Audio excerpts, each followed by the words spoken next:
नहीं दो जहां में मिसाले मुहम्मद जमाले खुदा है कमाले मुहम्मद अल्लाहुम्मा सल्ले अला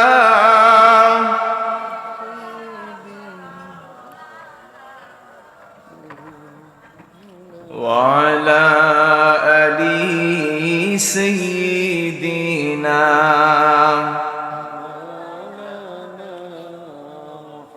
একটু মহব্বতে পড়ুন আল্লাহ আল্লাহ আল্লাহু লা ইলাহা ইল্লাহু আল্লাহ আল্লাহ আল্লাহু লা ইলাহা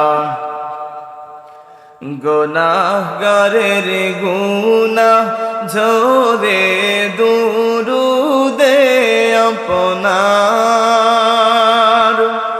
গুনাহগারের গুনাহ ঝরে দুরুদে আপনার দয়া করে তরাইবেন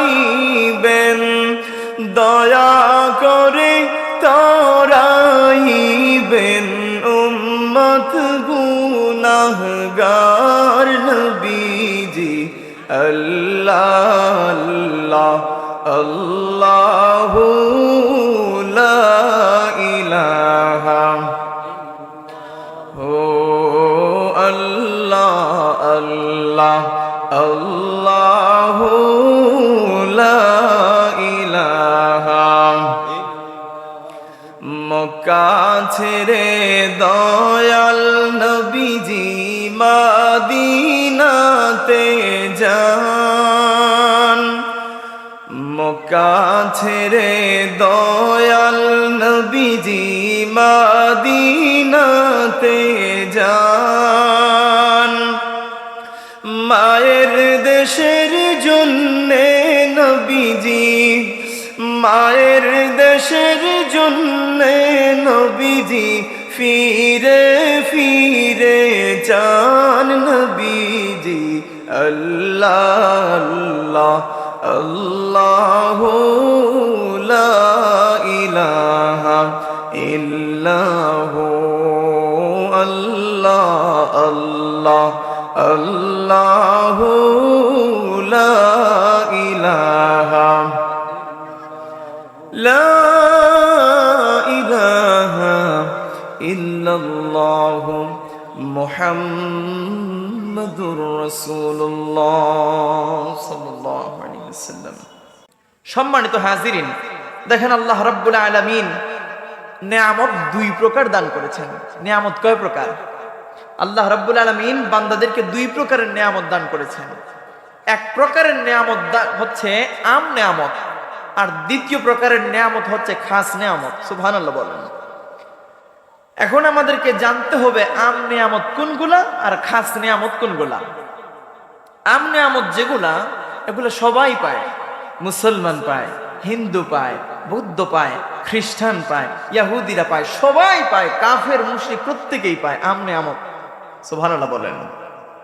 তো আম নিয়ামত যেগুলা, সেগুলা হচ্ছে কি? আম নিয়ামত হচ্ছে চন্দ্র, সূর্য, তারকারাজি, আসমান, জমিন, পানি, বাতাস, এগুলো হচ্ছে কি? আম নিয়ামত। সুবহানাল্লাহ বলবেন না? এবার আসেন দুই নম্বরে যে খাস নিয়ামত। এই খাস নিয়ামতটা কি? খাস নিয়ামত হচ্ছে ঈমান। জোরে বলেন না সুবহানাল্লাহ। আল ঈমানু তাসদীকু মুহাম্মাদিন সাল্লাল্লাহু আলাইহি ওয়াসাল্লাম ওয়া বিমা জাআ বিহি মিনাদ দীনি দারুরা। জোরে বলেন আল্লাহু আকবার। সম্মানিত হাজিরিন, এই ঈমানটা হচ্ছে প্রত্যেকটা মুমিনের সম্বল। মানুষ যখন এই দুনিয়া ছেড়ে অন্ধকার কবরে চলে যায়, অন্ধকার কবরে যখন মানুষ চলে যায়, তখন এই দুনিয়ার জমিনে তার লক্ষ লক্ষ টাকা, কোটি কোটি টাকা রেখে যায়। ব্যাংক ব্যালেন্স রেখে যায়, বড় বড় প্রপার্টি রেখে যায়, ঠিক কিনা বলেন? কিন্তু যাওয়ার সময় সাদা কাফন আর ঈমান ছাড়া তার সঙ্গে করে আর কিছু যায় না, ঠিক কিনা? সাদা কাফন আর ঈমান ছাড়া কি আর কিছু সঙ্গে যায়? যায় না। আপনার সন্তানকে আপনি এত কষ্ট করে মাথার ঘাম পায়ে ফেলে আপনার সন্তানকে কঠোর পরিশ্রম করে কামাই রুজি করে আপনার সন্তান লালন পালন করেছেন, সন্তানকে বড় বড় স্কুল কলেজ ইউনিভার্সিটিতে লেখাপড়া করিয়েছেন, কিন্তু আপনার মৃত্যুর পরে আপনার সন্তান নিজ কাঁধে করে নিজ হাত দিয়ে আপনাকে 3.5 হাত কবরে রেখে আসবে, ঠিক কিনা বলেন? এই কবরে কি আপনার সন্তান আপনার সঙ্গে যাবে? আপনার স্ত্রী যাবে? মা বাবা কেউ যাবে? কেউ যাবে না। এই কবরে আপনাকে আমাকে একাকী যেতে হবে। আমাদের সঙ্গী হবে ঈমান, আমাদের সঙ্গী হবে আমল, আমাদের সঙ্গী হবে নামাজ, রোজা, হজ, যাকাত, দান, সদকা, তাসবিহ, তাহলিল, এগুলা। জোরে বলেন না সুবহানাল্লাহ। সম্মানিত হাজিরিন, খাস নিয়ামতের মধ্যে 2 নাম্বার নিয়ামত হচ্ছে তাকওয়া। এই তাকওয়াটা কি? আল্লাহ রাব্বুল আলামিন পবিত্র কোরআনুল কারীমের মধ্যে ইরশাদ করেছেন, ইয়া আইয়ুহাল্লাযীনা আমানু তাকুল্লাহ। জোরে বলেন সুবহানাল্লাহ। আল্লাহ তাআলা পবিত্র কোরআনুল কারীমের মধ্যে ইরশাদ করে বলেছেন, হে ঈমানদারগণ, তোমরা আল্লাহকে ভয় করো। জোরে বলেন না সুবহানাল্লাহ। আল্লাহকে কোনো বান্দা যদি ভয় করার মতো করে, ওই বান্দার জন্য নামাজ ত্যাগ করা সম্ভব হবে না। ওই বান্দা নামাজ ত্যাগ করবে না, আল্লাহর সেই বান্দা রোজা ত্যাগ করবে না, আল্লাহর সেই বান্দা যাকাত তরক করবে না, আল্লাহর সেই বান্দা কোনো মানুষের সাথে খারাপ আচরণ করবে না, আল্লাহর সেই বান্দা অশ্লীল বেহায়াপনা করবে না, আল্লাহর সেই বান্দা মদ খাবে না, জুয়া খেলবে না, গাঁজা খাবে না, ইয়াবা সেবন করবে না, ধূমপান করবে না। কাকে ভয় করে? একমাত্র আল্লাহ তাআলাকে ভয় করে। কারণ আল্লাহর হাবিব মুহাম্মদুর রাসূলুল্লাহ সাল্লাল্লাহু আলাইহি ওয়াসাল্লাম ইরশাদ করেছেন, আত-তাকওয়া হাহুনা, আত-তাকওয়া হাহুনা, আত-তাকওয়া হাহুনা। আওয়াজ দিয়ে বলেন না সুবহানাল্লাহ। আমার সম্মানিত ভাইয়েরা শুনুন, আল্লাহর ভয় যদি অন্তরের মধ্যে লালন করতে পারেন, আল্লাহর ভয় যদি আপনার ভেতরের মধ্যে ঢোকাতে পারেন, আপনি কামেল ওলি আল্লাহতে পরিণত হতে পারবেন, ঠিক কিনা বলেন? আল্লাহর ভয় যদি আপনার অন্তরের মধ্যে জাগ্রত করতে পারেন, আপনার দ্বারা কোনো মানুষের জমি জোর দখল হবে না, কথা বলেন ঠিক কিনা? আজকে আমাদের সমাজে একদল মানুষ আছে না নাই, যারা অন্যের জমি জোর দখল করে? আছে না নাই? অন্যের জমি জোর দখল করে আছে, অন্যের দোকান কোটা জোর দখল করে আছে, আছে না নাই? আমাদের সমাজে অনেক মানুষ এই সব এমন আছে। সম্মানিত হাজিরিন, এবার দেখেন, এই যে তাকওয়া, এই তাকওয়াটা যদি শুধু এই তাকওয়াটা যদি আমরা লালন করতে পারি, তাহলে দুনিয়া আখিরাত আমাদের জন্য একেবারে ইজি হয়ে যায়। সুবহানাল্লাহ বলেন। আমরা যে পবিত্র ঈদুল আযহা আসলে কুরবানি করি, এই কুরবানি যে আমরা করি, এই কুরবানির রক্ত গোশত কি আল্লাহর কাছে পৌঁছায়? পৌঁছায়? পৌঁছায় না। আল্লাহ তাআলা কোরআন শরীফের মধ্যে ইরশাদ করেছেন, লা ইয়ানালাল্লাহু লুহুমুহা ওয়ালা দিমাউহা ওয়ালাকিন ইয়ানালুহু তাকওয়া মিনকুম। জোরে বলেন আল্লাহু আকবার। এই যে কোরবানির পশুর রক্ত, গোশত, হাড়গুলা, এগুলা কোনো কিছুই আমার রবের দরবারে গ্রহণ হয় না, রব অ্যাকসেপ্ট করেন না। আল্লাহ রাব্বুল আলামিন কি অ্যাকসেপ্ট করেন, কি গ্রহণ করেন? ওয়ালাকিন ইয়ানালুহু তাকওয়া মিনকুম। জোরে বলেন না সুবহানাল্লাহ। আপনার ভেতরে কেমন তাকওয়া আছে? আপনার পাশের বাড়ির লোক সে 1,50,000 টাকা দিয়ে একটা কোরবানির পশু ক্রয় করলো, এবার আপনিও তার সাথে কম্পিটিশন করে আপনি সুদে নিয়ে আসলেন 50,000। তার থেকে বড় গরু কোরবানি করতে হবে আমাকে। নাউজুবিল্লাহ। আল্লাহ পাক রব্বুল আলামিন কি আপনার উপরে চাপ প্রয়োগ করেছেন? Complete code of the life, ইন্না দীনা ইনদাল্লাহিল ইসলাম। আল্লাহ তাআলার কাছে মনোনীত দিন হচ্ছে ইসলাম।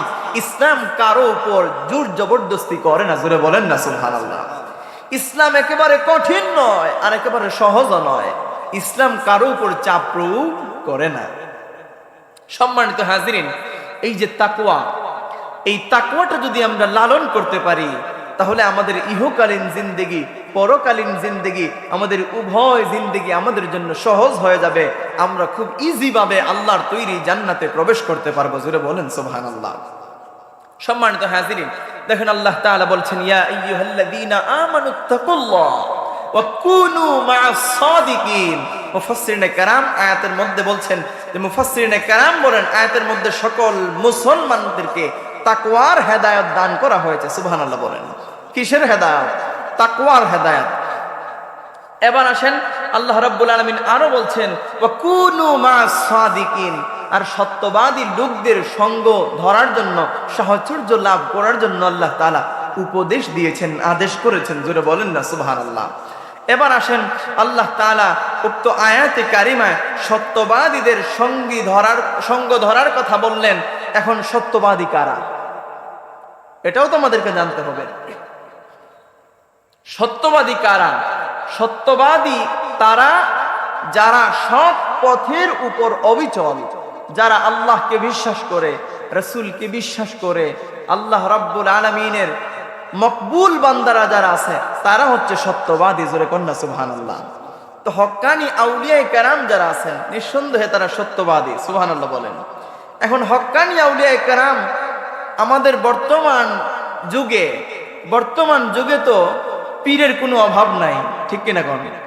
লাল শালু একটা পড়লো, সেও বাবা হয়ে গেল। গলার মধ্যে তালা ঝুলাইলো, সে তালা বাবা হয়ে গেছে। গলার মধ্যে এই যে কি জিনজুল, এই গলার মধ্যে জিনজুল লাগায় সে জিনজুল বাবা হয়ে যায়। তাদেরও অনেক মুরিদিন মুহিব্বিন আছে না? নাই আছে। কিন্তু আমাদেরকে চিন্তা করতে হবে, ভালো করে জাস্টিফাই করতে হবে, ভালো করে গবেষণা করতে হবে, তার সম্পর্কে ভালো করে ইনফরমেশন নিতে হবে। ওই লোকটা কি আসলেই পীর? সে যদি আসলেই হক্কানি পীর হয়ে থাকে, হক্কানি ওলি আল্লাহ হয়ে থাকে, তাইলে তার সহবতে যাওয়া যায়, কোনো অসুবিধা নাই। সম্মানিত হাজিরিন, দেখেন ওয়া কুনু মা'আস সাদিকিন, সেখানে সত্যবাদী লোকদের সঙ্গী হওয়ার কথা আল্লাহ রাব্বুল আলামিন পবিত্র কোরআনুল কারীমের মধ্যে বলে দিয়েছেন। সুবহানাল্লাহ বলেন। তো এবার দেখেন মুফাসসিরিনে কেরাম বলছেন, যার মধ্যে 5টি গুণ পাওয়া যায়। কয়টি? যার মধ্যে 5টি গুণ পাওয়া যাবে তিনি হচ্ছেন খাঁটি পীর। সুবহানাল্লাহ বলেন। এখন আপনারা যদি পীর ধরতে হয়, কার কোনো পীরের কাছে মুরিদ হতে হয়, তাইলে সর্বপ্রথম এই 5টি গুণ দেখবেন। ওই 5টি গুণ যদি তার মধ্যে পাওয়া যায় তাইলে তার কাছে মুরিদ হওয়া যাবে, কোনো সমস্যা নেই। 1 নাম্বার গুণ হচ্ছে সে আলেম হতে হবে। সুবহানাল্লাহ বলেন। এখন ওই যে তালা বাবা, জিনজুল বাবা, ল্যাংটা বাবা, তারপরে আরো কত বাবা আমাদের সমাজে আছে, যান না একটু শাহজালাল সাহেব রহমতুল্লাহ আলাইহির মাজারে, সেখানে দেখবেন বাবাদের অভাব নাই। আমাদের বেশি দূরের কথা নয়, আমাদের মৌলভীবাজারে অনেক বাবা পয়দা হয়ে গেছে। মৌলভীবাজারে হযরত সৈয়দ শাহ মুস্তাফা আল বুগদাদি রহমতুল্লাহ আলাইহির মাজার শরীফ, পবিত্র জায়গা। ওলি আল্লাহর মাজারকে আমরা সম্মান করি, শ্রদ্ধা করি, মাজার জিয়ারত করি, সেখান থেকে বরকত হাসিল করি, আর কোনো উদ্দেশ্য আমাদের নাই। প্রিয় হাজিরিন, সেখানে একজন বাবা বসে আছেন। সেই বাবা আজান হয় মসজিদে, তিনি নামাজ পড়েন না 1 ওয়াক্ত। মসজিদে আজান চলে একদিকে, সেই লোকটা মাজারের ভেতরে বসে থাকে। গত কিছুদিন আগে ফেসবুকের মধ্যে দেখলাম সেই বাবাও তিনার পায়ের মধ্যে বেশ কিছু মহিলারা কদমবুসি করতেছে, চুমাইতেছে। নাউজুবিল্লাহ কম। আজান হয় মসজিদে, মানুষরা জামাত বন্দী হয়ে মসজিদে নামাজ পড়ে, আমার নিজের চোখের দেখা ওই লোকটা মাজারের ভেতরে বসে থাকে। নামাজ নাই, রোজা নাই, হজ নাই, যাকাত নাই, মানুষ নিজেকে ওলি আল্লাহ দাবি করে। এটা কি সম্ভব? না। প্রিয় ভাইয়েরা, এবার দেখেন আমরা আমাদের চোখে যদি পড়ে এই ধরনের কুসংস্কার, এই ধরনের কার্যকলাপ আমাদের চোখে পড়ার সঙ্গে সঙ্গেই আমরা প্রত্যেকের উচিত হচ্ছে সঙ্গে সঙ্গে আমরা সেটাকে প্রতিহত করা, ঠিক কিনা বলেন? সেটাকে প্রতিবাদ করবেন, আপনার কথার মাধ্যমে হোক, হাত দিয়ে হোক, যেভাবে পারেন সেভাবে আপনি সেটার প্রতিবাদ করবেন, ঠিক কিনা বলেন? প্রিয় হাজিরিন, এবার আসেন এক নাম্বার যে বৈশিষ্ট্য, হক্কানি পীর হতে হলে এক নাম্বার বৈশিষ্ট্য হচ্ছে তাকে আলেম হতে হবে। নিম্নমানের আলেমের পরিচয় দেওয়া হয়েছে যে তিনি কমপক্ষে 3টি কিতাবের উপরে গভীর পাণ্ডিত্য অর্জন করতে হবে। সুবহানাল্লাহ বলেন। এক নাম্বার হচ্ছে ইমাম হাফিজ জালালউদ্দিন সুয়ুতি রহমতুল্লাহ আলাইহির লিখিত তাফসির গ্রন্থ তাফসির জালালাইন শরীফ সম্পর্কে তার জ্ঞান থাকতে হবে। সুবহানাল্লাহ বলেন। 2 নাম্বার হচ্ছে মিশকাতুল মাসাবিহ সম্পর্কে জ্ঞান থাকতে হবে। 3 নাম্বার হচ্ছে হেদায়া সম্পর্কে তেনার জ্ঞান থাকতে হবে। এই 3টা জ্ঞান যদি তিনার মধ্যে না থাকে, আর শুধু এই 3টা জ্ঞান থাকলেই চলবে না, বরং তিনি এমনভাবে এই 3টা বিষয়ের উপরে দক্ষ জ্ঞান অর্জন করেছেন, তিনি ছাত্র ছাত্রীদেরকে যেন পড়াতে পারেন সেই ধরনের জ্ঞান অর্জন করা লাগবে। সুবহানাল্লাহ বলেন। আমার ভাইয়েরা শুনুন, এবার আসুন 2 নাম্বার পয়েন্ট। 2 নাম্বার বৈশিষ্ট্য হচ্ছে অপর একজন পীর কর্তৃক অনুমতি প্রাপ্ত হতে হবে, যার সনদ স্বয়ং রাসূল আকরাম নূরে মুজাসসাম মুহাম্মদুর রাসূলুল্লাহ সাল্লাল্লাহু আলাইহি ওয়াসাল্লাম পর্যন্ত পৌঁছে। সুবহানাল্লাহ। এবার আসেন 3 নাম্বার বৈশিষ্ট্য। 3 নাম্বার বৈশিষ্ট্য হচ্ছে ফরজ, ওয়াজিব, সুন্নত এগুলার পুরোপুরি পাবন্দ হতে হবে। শুধু তাই নয়, হারাম এবং মাকরুহ কাজ সম্পূর্ণরূপে বর্জন করতে হবে। ঠিক কিনা বলেন? আজকে তো আমাদের সমাজে এমনও অনেক ভাইয়েরা আছেন যারা নিজেকে পীর বলে দাবি করেন, অথচ মুখের মধ্যে দাড়ি নাই। আছে না নাই? নিজেকে পীর বলে দাবি করতেছেন, আবার অনেক সমস্যা দেখা যায়। ভাই কি বলবো, বলতে গেলে শেষ হবে না। এদেরকে প্রতিহত করতে হবে, এদের বিরুদ্ধে কঠোর প্রতিবাদ গড়ে তুলতে হবে। নতুবা এরা আমাদের ঈমান নিয়ে ছিনিমিনি শুরু করে দিয়েছে অলরেডি। তারা আমাদের ঈমানটাকে ধ্বংস করবে, ঈমানটাকে নষ্ট করে আমাদেরকে জাহান্নামে নিয়ে যাবে। ঠিক কিনা বলেন? আর এই যে পীর মুরিদির মধ্যে কিন্তু 100% এগিয়ে আছে আমাদের বর্তমান সমাজের মহিলারা। একটু লাল শালু যদি দেখে, তারপরে দাড়ির মধ্যে জটা, চুলের মধ্যে জটা, জটা বাবা, এই জটা বাবা যদি পায় আর 2-1টা কথা বইলা দেয়, আর যদি অ্যাক্সিডেন্টলি ওই 2-1টা কথা যদি তার জীবনের সাথে মিলে যায়, তাইলে তো আর হইছেই, সোনা গহনা যা আছে সব দিয়ে দেবে বাবাকে। আছে না নাই? সম্মানিত হাজরিন, এগুলো করা যাবে না। হক্কানি আউলিয়া কেরামের কাছে আপনি বায়াত হতে পারবেন, তিনার কাছে মুরিদ হতে পারবেন, তাতে কোনো সমস্যা নাই। তবে আপনার পীর যেন হক হয়, সেটা অবশ্যই করণীয়। এবার আসেন প্রিয় ভাইয়েরা, 4 নাম্বার যে বৈশিষ্ট্য, 4 নাম্বার বৈশিষ্ট্য হচ্ছে ওই পীরের দরবারে অন্যান্য আলেম ওলামারা যায় কিনা সেদিকে আমাদেরকে দৃষ্টি রাখতে হবে। এখন হক্কানি পীর যদি হয়, হক্কানি আউলিয়া কেরাম যদি হয়, তাইলে তিনার সান্নিধ্যে আলেম ওলামারা অনবরত যাবেন আসবেন, যাবেন আসবেন। কিন্তু পীর যদি ভণ্ড হয়, তাইলে তার দরবারে আলেম ওলামারা কেউ সেখানে যাবে না। কথা কোন ঠিক কিনা? এবার আসেন 5 নাম্বার বৈশিষ্ট্য। 5 নাম্বার বৈশিষ্ট্য হচ্ছে তার অধিকাংশ মুরিদ নামাজি হতে হবে। আজকে ওই যে বিভিন্ন বাবা বের হয়েছে, ওই বাবাগুলাদের দেখবেন নিজেরা তো এক ওয়াক্ত নামাজ পড়েই না, এমনকি এমন অনেক বাবা আছে নিজেকে পীর বলে দাবি করে যে সারা বছরের মধ্যে একদিন গোসলও করে না। নাউজুবিল্লাহ কম। সম্মানিত হাজিরিন, এবার আসেন মুরিদ হওয়ার কারণ কি? মুরিদ হওয়ার কারণ হলো নিজের আত্মাকে পবিত্র করা। ঠিক কিনা কম? যার পীর নাই তার পীরকে শয়তান। সম্মানিত হাজিরিন, এই যে আমরা মুরিদ হব, মুরিদ কেন হব? মুরিদ হব আমরা নিজের আত্মাকে পবিত্র করার জন্য। এই কারণে তিনি আত্মাকে পবিত্র করবেন, তার মধ্যে যেমন কতিপয় গুণাবলী থাকা জরুরি, ঠিক তেমনি ভাবে যে মুরিদ হবে তার মধ্যেও কিছু শর্ত থাকা আবশ্যক, করণীয়। সুবহানাল্লাহ বলেন। এবার আসেন, এখানেও আরো কিছু পয়েন্ট আপনাদেরকে বলি। এক ধরনের মানুষ মনে করে যে পীর ধরার ব্যাপারে অ্যাকচুয়ালি 4 ধরনের মতভেদ আছে। 1 নাম্বার যে মতভেদ, 1 নাম্বারে অনেক ভাইয়েরা মনে করে যে পীর ধরা বিদআত। নাউজুবিল্লাহ কোন? পীর ধরা কি বিদআত? একদল মানুষ মনে করেন।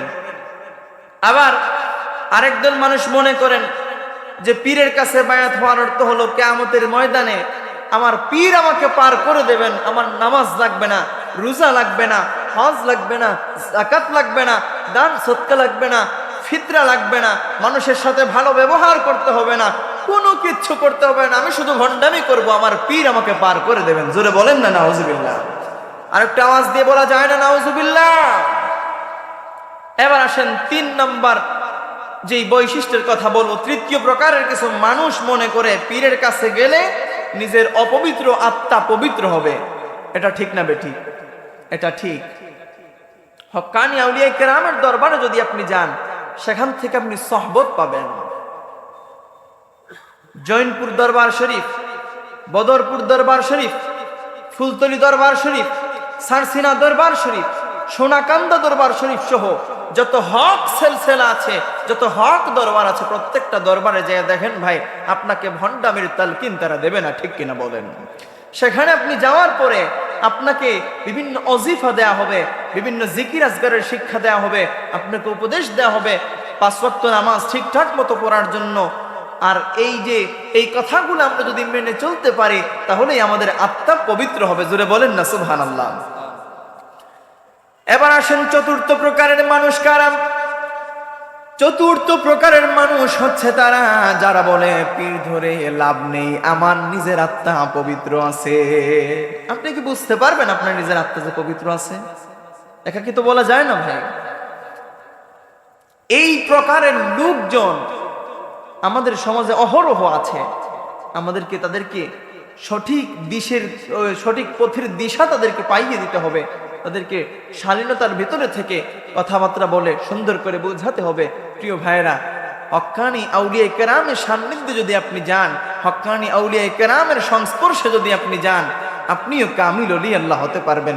সুবহানাল্লাহ। প্যারে হাজিরিন, দেখেন হক্কানি আউলিয়া কেরামরা তারা কি এমনি এমনি আউলিয়া কেরাম হয়ে গেছেন? সাধনা করেন নাই? আমি সেই সাধনার কথা বলছি না যেই বাবারা জিন সাধনা করে ব্যবসা করে, ধর্মের নামে ব্যবসা করে একদল ভাইয়েরা আছে না নাই? জোরে বলেন না, আছে না নাই? জিন সাধনা করে ভালো ভালো করে রমরমা ব্যবসা করতেছে। জিনকে অর্ডার দেয়, জিন এইটা এনে দেয়, সেইটা এনে দেয়, রমরমা ব্যবসা চলে, আছে না নাই? এই ধরনের কাজ থেকে আমরা বিরত থাকবো ইনশাআল্লাহ।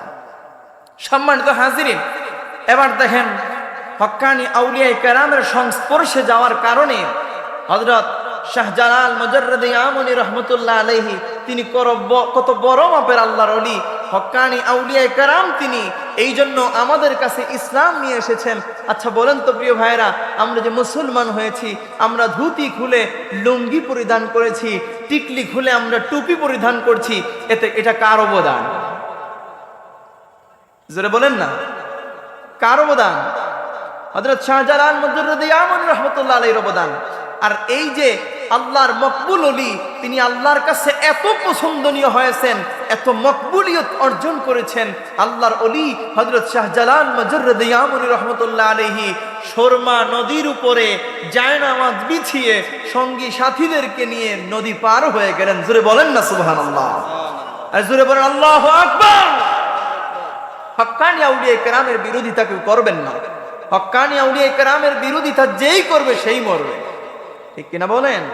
প্যারে হাজিরিন, এবার দেখেন হযরত মাওলানা জালালউদ্দিন রুমি রহমতুল্লাহ আলাইহি, নাম শুনেছেন? যিনি মুসনবী শরীফ লিখেছেন। হযরত মাওলানা জালালউদ্দিন রুমি রহমতুল্লাহ আলাইহি, তিনি যে জালালউদ্দিন রুমি হলেন, কার দ্বারা জালালউদ্দিন রুমি হলেন? তিনি কিন্তু বড় মাপের একজন আলেম। একদিন তিনি কিতাব মুতাআলা করতেছেন, সুবহানাল্লাহ বলেন। বুখারী শরীফ সহ অন্যান্য কিতাব তিনি মুতাআলা করতেছেন। এমন সময় তিনার পাশে চলে আসলেন আল্লামা শামসুদ্দিন তিবরিজি রহমতুল্লাহ আলাইহি। জোরে বলেন সুবহানাল্লাহ। তো শামসুদ্দিন তিবরিজি রহমতুল্লাহ আলাইহি তিনিও বড় মাপের একজন আল্লাহর ওলি। তো আল্লাহ রাব্বুল আলামিন মাওলানা জালালউদ্দিন রুমি রহমতুল্লাহ আলাইহিকে কবুল করবেন বিধায় মাওলানা শামসুদ্দিন তিবরিজি রহমতুল্লাহ আলাইহিকে তার কাছে পাঠিয়ে দিলেন। পাঠানোর পরে দেখলেন জালালউদ্দিন রুমি রহমতুল্লাহ আলাইহি তিনি বসে কিতাব মুতাআলা করতেছেন। তো শামসুদ্দিন তিবরিজি রহমতুল্লাহ আলাইহি তিনি জিজ্ঞেস করলেন, এটা কি, এ কিয়া চিজ হায়? তিনি যখন এই প্রশ্ন করলেন, জালালউদ্দিন রুমি রহমতুল্লাহ আলাইহি চুপ থাকলেন, কোনো কথা বললেন না। তিনি চিন্তা করলেন, লোকটা যখন এটা জানেই না, তার সাথে কথা বলে লাভ কি? হয়তো গ্রাম থেকে কেউ চলে আসছে এখানে, তিনি কথা বললেন না। এবার আল্লাহর ওলি হযরত শামসুদ্দিন তিবরিজি রাহমাতুল্লাহ আলাইহি, তিনি জালালউদ্দিন রুমি রাহমাতুল্লাহ আলাইহির হাত থেকে ওই কিতাব নিয়ে একটা কূপের মধ্যে ফেলে দিলেন। জোরে বলেন সুবহানাল্লাহ। এই কূপের মধ্যে যখন ফেলে দিলেন, জালালউদ্দিন রুমি রাহমাতুল্লাহ আলাইহি তিনি বড় রাগান্বিত হয়ে গেলেন। তিনি বড় রাগান্বিত হয়ে গেলেন। এই রাগান্বিত হয়ে যাওয়ার পরে হযরত শামসুদ্দিন তিবরিজি রাহমাতুল্লাহ আলাইহি ওই গুহা থেকে কিতাবগুলা আবার নিজের হাত দিয়ে তুলে আনলেন।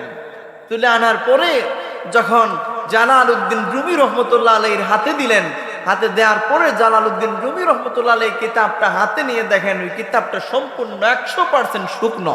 জোরে বলেন না সুবহানাল্লাহ।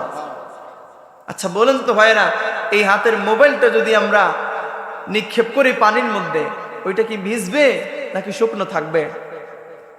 ভিজে যাবে। তাহলে একটা কিতাবও তো ভিজলো না। এবার জালালউদ্দিন রুমি রাহমাতুল্লাহ আলাইহি তিনি শামসুদ্দিন তিবরিজি রাহমাতুল্লাহ আলাইহিকে জিজ্ঞেস করলেন, কিয়া চিজ হ্যায়? তিনাদের ভাষা হচ্ছে কি ফার্সি, ফার্সি নাকি উর্দু ছিল, যাই হোক। তো তিনি বললেন, কিয়া চিজ হ্যায়, এটা কি? তিনি বললেন, এটা কি তুমি জানো না? এবার আল্লামা জালালউদ্দিন রুমি রাহমাতুল্লাহ আলাইহি তিনি কি করলেন?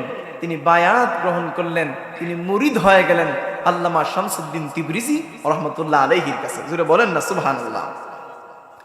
अल्लाह अल्लाह क्या मुबारक नाम है, अल्लाह अल्लाह आशिकों का कम है, अल्लाह अल्लाह क्या मुबारक नाम है, अल्लाह अल्लाह आशिकों का कम है। যারা আল্লাহর ওলি হয়েছেন, যারা হক্কানি আউলিয়ায়ে কেরাম হয়েছেন, তারা রাত্রিবেলা সমস্ত রাত্রি আল্লাহর জিকির করেছেন, নামাজ পড়েছেন, ইবাদত বন্দেগী করেছেন, কোরআনের তেলাওয়াত করেছেন, আর এগুলা করে করে চোখের পানি ছেড়ে দিয়েছেন আল্লাহর রাহে, আল্লাহর রাস্তায় চোখের পানি ছেড়ে দিয়ে কান্না করেছেন, মুনাজাত করেছেন। আল্লাহ রাব্বুল আলামিন তাদেরকে হক্কানি আউলিয়ায়ে কেরাম বানিয়ে দিয়েছেন। জোরে কোন সুবহানাল্লাহ। আল্লামা জালালউদ্দিন রুমি রাহমাতুল্লাহ আলাইহি বলেন, আমি জালালউদ্দিন রুমি হয়েছি শামসুদ্দিন তিবরিজি রাহমাতুল্লাহ আলাইহির কারণে। যদি শামসুদ্দিন তিবরিজি রাহমাতুল্লাহ আলাইহি না আসতেন, তাইলে আমি হয়তো জালালউদ্দিন রুমি হতে পারতাম না। সুবহানাল্লাহ। এবার দেখেন প্রিয় ভাইরা, হযরত শিবলি রাহমাতুল্লাহ আলাইহি তিনি ছিলেন একজন গভর্নর। হযরত জুনাইদ আল বাগদাদি রাহমাতুল্লাহ আলাইহির হাতে বায়াত হয়ে তিনি পৃথিবী বিখ্যাত একজন ওলি আল্লাহ হয়ে গেছেন। জুড়ে বলেন না সুবহানাল্লাহ। আগেকার জামানায় মানুষ আগে আমল করতেন, তারপরে সেটাকে প্রকাশ করতেন, আর আমাদের বর্তমান জামানার মানুষরা আমল করার আগেই সেটাকে প্রকাশ করে, বলে আজকে রাত্রিতে আমি আল্লাহ বাসায় রাখলে তাহাজ্জুদ পড়ব, বলে কি না? একটা কাজ করে নাই কিন্তু আগে এটাকে ফ্লাশ করে দিছে, আমি ওটা করব, সেটা করব, কিন্তু পরে দেখা যায় তাহাজ্জুদ তো দূরের কথা, ফজরের নামাজটাই সে পড়ে নাই। আছে না? সম্মানিত হাজিরিন, দেখেন শেখ ফরিদউদ্দিন আত্তার, আল্লামা জালালউদ্দিন রুমি, ইমাম ফখরুদ্দিন রাজি, ইমাম গাজ্জালি রাহিমাহুল্লাহ সহ যার কথাই বলেন না কেন, কেউ শেষ রাত্রির ইবাদত ছাড়া আল্লাহর ওলি হতে পারেন নাই। ঠিক কিনা বলেন? সম্মানিত হাজিরিন, হযরত ইব্রাহিম আলাইহিস সালাতু ওয়াস সালাম বলেন, আল্লাহ তাআলা অন্তর কিভাবে পরিষ্কার করব? সেখানে তো পানি প্রবেশ করে না।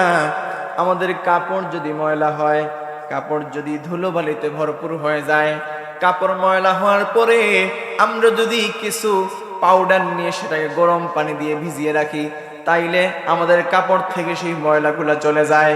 কিন্তু বান্দা যখন গুনাহ করে ভাইরা, বান্দার কলবটা ময়লা হয়ে যায়। বান্দা যখন একটা গুনাহ করে, একটা গুনার সঙ্গে সঙ্গে বান্দার কলবের মধ্যে কালো একটা দাগ পড়ে যায়। আবার যখন গুনাহ করে আবার আরেকটা দাগ পড়ে, আবার যখন গুনাহ করে আবার আরেকটা দাগ পড়ে।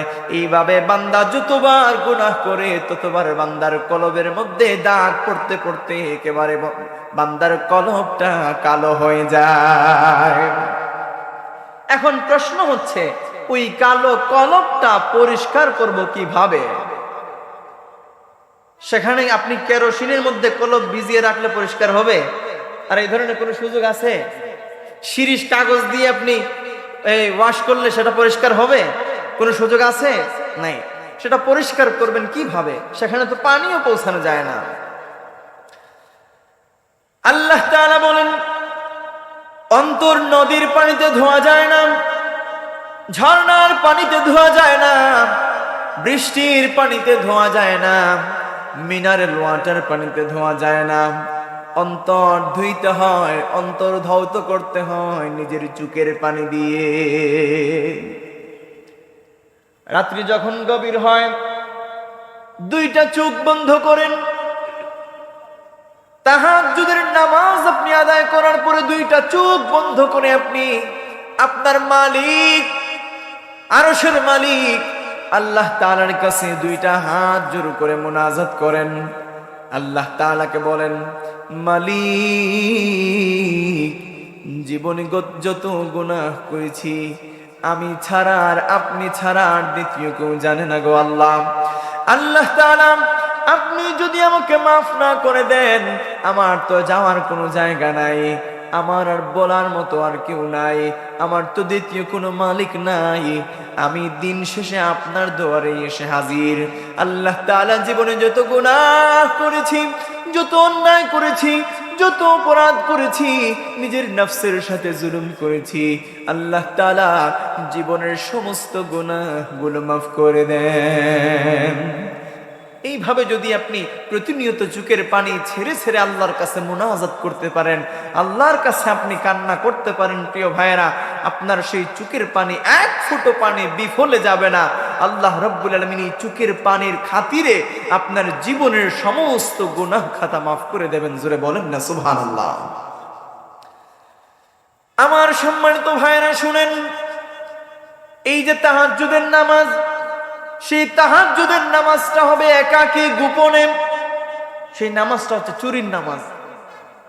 চোর যখন কোনো মানুষের বাড়ি চুরি করতে যায়, মানুষের ঘর চুরি করতে যায়, তো সেখানে তার সব সময় একটা চিন্তা মাথার মধ্যে থাকে যে এমন ভাবে আমি চলাফেরা করব যেন মালিক সেটা টের না পায়, মালিক যেন সেটা টের না পায়। ঠিক তদ্রূপ আপনি যখন আপনার স্ত্রীর পাশে ঘুমিয়ে থাকবেন, আপনার স্ত্রী যেন টের না পায় আপনি যে তাহাজ্জুদের নামাজ পড়তেছেন। আবার আরেকটা বিষয় বলে রাখা দরকার, আপনি যদি আপনার স্ত্রীকে সাথে করে নিয়ে তাহাজ্জুদের নামাজ পড়তে পারেন, সেটা আরো বেশি ফায়দাবান হবে। সুবহানাল্লাহ বলেন। আর যদি সেটা সম্ভব না হয়, আপনার স্ত্রী অসুস্থ হয়ে গেছে, সে ফজরে আগে উঠে তাহাজ্জুদের নামাজ পড়তে পারবে না এমন অবস্থা, তখন আপনি একাকী চুরি করে তাহাজ্জুদের নামাজ পড়েন। সেই চুরির নামাজটা যদি আল্লাহর দরবারে কবুল হয়ে যায়, ভাই আপনিও আল্লাহর মকবুল গোলাম হয়ে যাবেন। সুবহানাল্লাহ বলেন। সম্মানিত হাজিরিন, আল্লাহ রাব্বুল আলামিনের মকবুল বান্দারা যারা আছে, তারা শেষ রাত্রিতে ফ্রি টক টাইম আল্লাহর সাথে কথা বলে। এখন জিজ্ঞেস করবেন, হুজুর আল্লাহর সাথে তো কথা বলেছেন মুসা আলাইহিস সালাতু ওয়াস সালাম, তাইলে বান্দা কিভাবে আল্লাহর সাথে কথা বলবে? আচ্ছা বলেন তো ভাইরা, আমরাও কিন্তু আল্লাহর সাথে কথা বলি। জিজ্ঞেস করবেন কিভাবে? আমরা যে নামাজ পড়ি, আমরা নামাজের মধ্যে পড়ি না আলহামদুলিল্লাহি রাব্বিল আলামিন? আমরা প্রশংসা করি কার? জোরে বলেন, আল্লাহ। আমরা যখন আল্লাহর প্রশংসা করি, নামাজে যখন আমরা দাঁড়াই, আমরা আল্লাহ পাকের সাথে কনভারসেশন করি, কথোপকথন করি, আল্লাহ পাকের সাথে আমরা কথা বলি। প্রিয় ভাইয়েরা, এইভাবে ফ্রি টক টাইম আল্লাহর সাথে আপনি কথা বলতে পারবেন। শেষ রাত্রিতে আপনি অধিক পরিমাণে নফল নামাজ পড়েন, তাহাজ্জুদের নামাজ পড়েন, কোরআন শরীফ তেলাওয়াত করেন, জিকির আজকার করেন, আপনি মুনাজাত করেন, আর মুনাজাতে আল্লাহর কাছে আপনার হৃদয়ের কাকুতি মিনতি পেশ করেন। হৃদয়ের যত চাওয়া আছে, যত অপূর্ণতা আছে, আল্লাহ পাকের কাছে চান, আল্লাহ পাক সেগুলা পূর্ণতা দিয়ে দেবেন। জোরে বলেন না সুবহানাল্লাহ।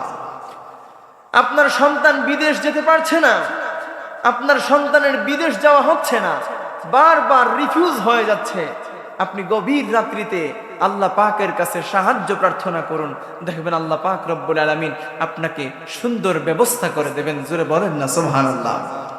আমার প্রিয় ভাইয়েরা, এবার আসেন, আজকাল মাজার দিয়ে অনেকে ব্যবসা করে, আছে না নাই? মাজার ব্যবসা সহজ ব্যবসা, সেটা হচ্ছে বিনা পুঁজির ব্যবসা, ঠিক কিনা বলেন? তো মাজার নিয়ে কিভাবে ব্যবসা করে আপনারা জিজ্ঞেস করবেন আমাকে। প্রিয় ভাই, আমি মাজারের বিরোধী লোক নই, আমি মাজার বিরোধী লোক নই।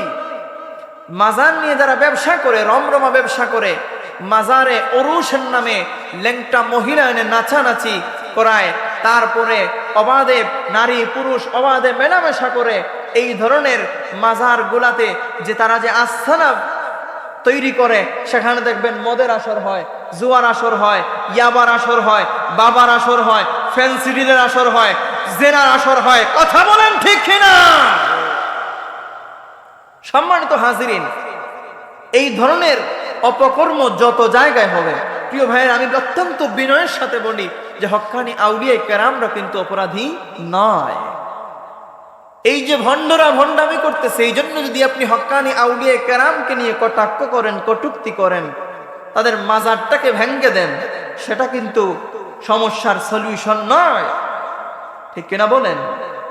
আউলিয়া কেরামের মাজার ভেঙ্গে দেয়, এটা কি সমস্যার সমাধান? না।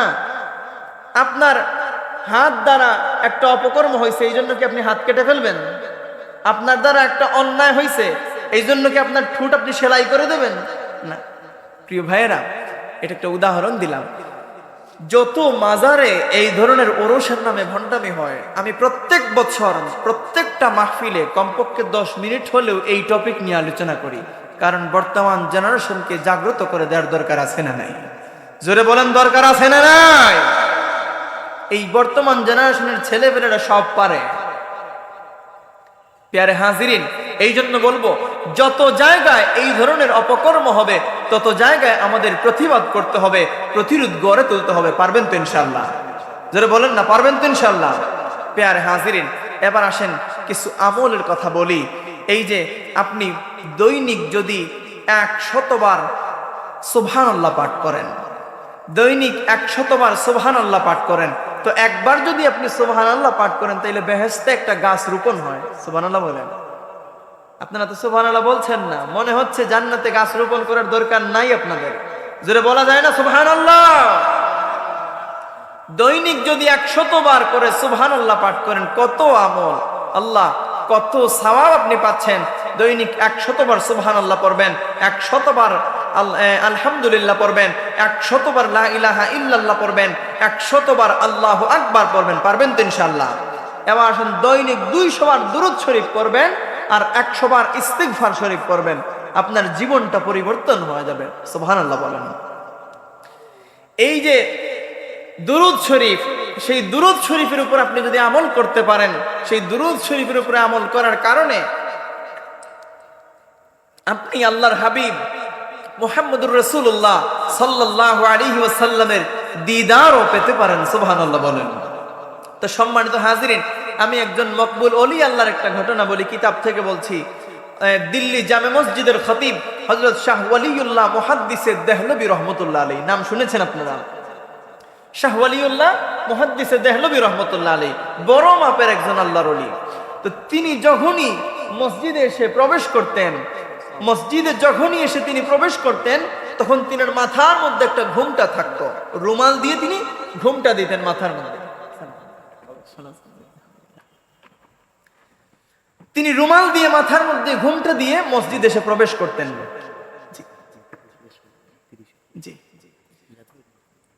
তো সেখানে তিনি মসজিদ এসে প্রবেশ করতেন, তো এইভাবে তো তিনার মুরিদরা প্রশ্ন করে যে হুজুর এত মোবারক চেহারা, একটা দিন চেহারাটা দেখার সুযোগ হয় না, হুজুর ঘোমটাটা একটু খুলে আমাদেরকে চেহারাটাকে দেখানো যায় না? অনেক দিন বলতে বলতে বলতে বলতে একদিন আল্লাহর ওলি হযরত শাহ ওয়ালিউল্লাহ মুহাদ্দিস দেহলভী রহমাতুল্লাহ আলাইহি তিনি তিনার ঘোমটাটা খুলে তিনার এক মুরিদের মাথার মধ্যে পরিয়ে দিলেন। আর যখনই মুরিদের মাথার মধ্যে পরিয়ে দিলেন, পরিয়ে দেওয়ার সঙ্গে সঙ্গে ওই মুরিদটা সেন্সলেস হয়ে জ্ঞান হারা হয়ে মাটির মধ্যে লুটিয়ে পড়ল। সুবহানাল্লাহ বলেন।